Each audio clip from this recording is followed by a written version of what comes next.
بسم اللہ الرحمن الرحیم۔ السلام علیکم۔ سورۃ الفاتحہ کے نزول پر شیطان کی بدحواسی کا عالم یہ تھا۔ حضرت ابو ہریرہ رضی اللہ عنہ بیان کرتے ہیں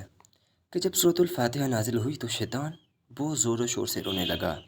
اس کی ذریت اس کے ارد گرد جمع ہوئی اور پوچھا کہ کیوں روتا ہے، تو اس نے جواب دیا کہ آج اللہ تعالیٰ نے پیارے نبی حضرت محمد صلی اللہ علیہ وآلہ وسلم پر سورۃ الفاتحہ نازل کی ہے، اور یہ اللہ تعالیٰ کا بڑا بھاری انعام ہے اور ان کی مغفرت کی دلیل ہے۔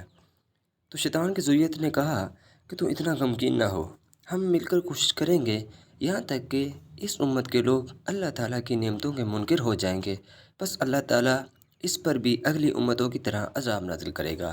شیطان نے کہا نہیں، تم اب ان پر قابو نہیں پا سکتے، کیونکہ سورت کا شروع ہے الحمدللہ رب العالمین، یعنی اللہ تعالیٰ تمام اہل جہان کا پرورش کرنے والا ہے۔ پھر انہوں نے کہا کہ تم غم نہ کرو،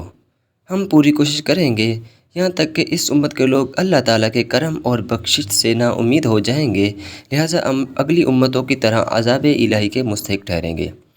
تو شیطان نے کہا کہ نہیں، اب تم ان پر قابو نہیں پا سکتے، کیونکہ اس سورہ پاک کے ذریعے سے ان کو ان کے پروردگار نے یہ تعلیم دی ہے الرحمن الرحیم، یعنی اللہ تعالیٰ دنیا اور آخرت دونوں میں رحمت اور بخشش کرنے والا ہے۔ تو اس کے چیلے تھے، وہ بولے تو کوئی غم نہ کر، ہم اچھی طرح کوشش کریں گے یہاں تک کہ یہ لوگ روز قیامت کا انکار کر بیٹھیں گے، بس انہیں بھی اللہ تعالیٰ اگلی امتوں کی طرح عذاب میں مبتلا کر دے گا۔ تو اس پر شیطان نے کہا کہ نہیں، اب تمہارا ان پر کوئی بس نہیں چل سکتا، کیونکہ اللہ تعالیٰ نے ان کو یہ بھی تعلیم دی ہے مالک یوم الدین، یعنی اللہ تعالیٰ ہی روز جزا کا مالک اور مختار ہے۔ تو وہ کہنے لگے نہ پریشان ہو، ہم خوب کوشش کریں گے یہاں تک کہ وہ لوگ بتوں کی پرستش شروع کریں گے،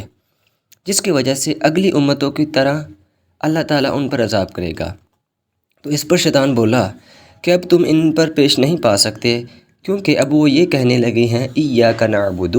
یعنی مولا کریم ہم فقط ایک تیری ہی ذات کو معبود جانتے ہیں اور تیری ہی عبادت کرتے ہیں۔ تو اس پر شیطان کی ذریت بولی تو کوئی کم نہ کر، ہم اچھی طرح کوشش کریں گے یہاں تک کہ ان میں سستی پیدا ہوگی اور اللہ تعالیٰ کی فرما برداری چھوڑ بیٹھیں گے، بس اگلی امتوں کی طرح عذاب میں مبتلا ہوں گے۔ تو اس پر شیطان نے کہا اب یہ کام تمہاری طاقت سے باہر ہے، کیونکہ ان کے پروردگار نے انہیں یہ کہنے کی تعلیم دی ہے وَإِيَّاكَ نَسْتَعِينُ، مولا کریم ہم کو عبادت کرنے کے لیے تیری ہی توفیق درکار ہے، تجھ سے مدد مانگتے ہیں۔ تو اس پر شیطان کی ذریت کہنے لگی ہم خوب کوشش کریں گے یہاں تک کہ ان کو دین اسلام کے سیدھے رستے سے بھٹکا دیں گے اور گمراہ کر دیں گے، جس کی وجہ سے اگلی امتوں کی طرح عذاب الہی میں وہ گرفتار ہوں گے۔ شیطان بولا کہ اب یہ تمہاری کوشش کارگر نہ ہوگی، کیونکہ وہ اللہ کی تعلیم سے یہ کہنے لگے ہیں اہدنا الصراط المستقیم، یعنی مولا کریم ہم کو دین اسلام کے سیدھے رستے پر چلنے کی ہدایت فرما۔ وہ بولے کہ غم نہ کر، جس کی ذریت تھی وہ بولی کہ غم نہ کر، تو ہم اپنی پوری کوشش صرف کر ڈالیں گے یہاں تک کہ اللہ تعالیٰ کے فضل و کرم کو اس امت والے بھول جائیں گے، لہٰذا گزشتہ امتوں کی طرح عذاب الہی میں مبتلا ہوں گے۔ تو اس پر شیطان نے جواب دیا کہ اب تمہاری اس کوشش کا بھی کوئی اثر نہ ہوگا، کیونکہ اب وہ تعلیم الہی کے موافق یہ کہتے ہیں صراط الذین انعمت علیہم غیر المغضوب علیہم ولا الضالین،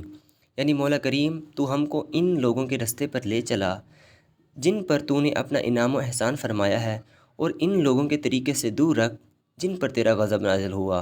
اور جو گمراہ ہیں۔ یہ سن کر شیطان کی تمام اولاد حیران رہ گئی اور عاجز ہو گئی۔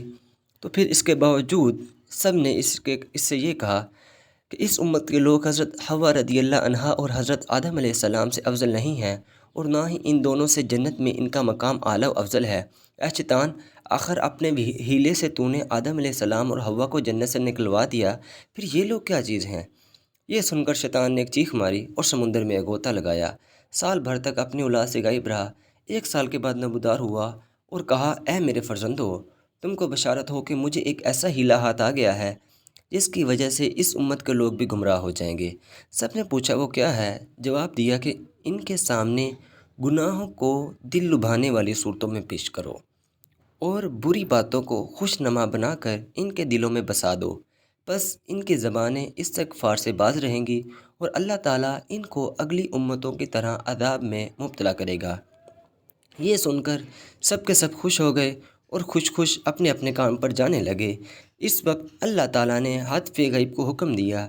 کہ آواز دے اے لعینو، اگر تم ان کو استغفار سے باز رکھو گے تو مجھے مغفرت سے باز رکھنے والا کون ہے؟ میں ان کو اس سورہ پاک کی تلاوت پر بخش دوں گا، اور میں بے نیاز ہوں، مجھے کوئی پرواہ نہیں اگر وہ بغیر استغفار مر بھی جائیں، تاکہ میرے بندے یہ یقین کر لیں میں ان کے گناہ بخشنے والا اور رحمت کرنے والا ہوں۔ ہر ایک مسلمان کو چاہیے کہ ہر حال میں اس سورۃ شریف کو پڑھا کرے، تاکہ اس کی برکت سے اللہ تعالیٰ اس کو عذاب جہنم سے نجات عطا فرمائے۔ سورۃ الفاتحہ کے آخر میں آمین کی فضیلت یہ ہے، جو آمین آخر میں آتا ہے نا، اس کے پڑھنے کی فضیلت یہ ہے کہ بعض علماء فرماتے ہیں لفظ آمین کے 4 حروف ہیں۔ جو شخص سورۃ الفاتحہ کو آمین تک پڑھے گا، اللہ تعالیٰ اس کو 4 فضیلتیں بخشے گا۔ اس کے رزق میں زیادتی ہوگی، اس کی قبر کشادہ ہوگی، میزان عمل میں اس کی نیکیوں کا پلہ بھاری ہوگا، حضور نبی کریم صلی اللہ علیہ وآلہ وسلم کی شفاعت اس کو نصیب ہوگی۔ دوستو، جو شخص سورہ فاتحہ کو سوتے وقت ہمیشہ ایک بار پڑھ لیا کرے تو وہ گناہوں سے بالکل پاک و صاف ہو جائے گا، اور 1000 فرشتے اس کے سرہانے اور 1000 فرشتے اس کے پینتی کھڑے رہیں گے، جو اس کے لیے نیکیاں لکھتے رہیں گے، اور صبح تک اس کے لیے دعائیں مغفرت کیا کریں گے، اور اس کے لیے اللہ کی رحمت اور فضل کے 2 دروازے کھل جائیں گے، اور اگر وہ اس رات مر جائے تو درجہ شہادت پائے گا، یعنی اگر اسے اس رات موت آ گئی تو وہ درجہ شہادت پائے گا، اور اس کی قبر میں فراخی ہوگی، اور قیامت کے دن ابدال کے زمرے میں اس کا حشر ہوگا، اور اللہ تعالیٰ پر اپنی خوشنودی اور رضامندی کا اظہار کرے گا، اور وہ شخص رسول اللہ صلی اللہ علیہ وآلہ وسلم کے ساتھ جنت میں داخل ہوگا۔ دوستو، یہ تھی ہماری آج کی ویڈیو۔ اس طرح کی مزید ویڈیوز دیکھنے کے لیے ہمارے چینل کو سبسکرائب کریں، لائک کریں اور شیئر کریں۔ اوکے، اللہ حافظ۔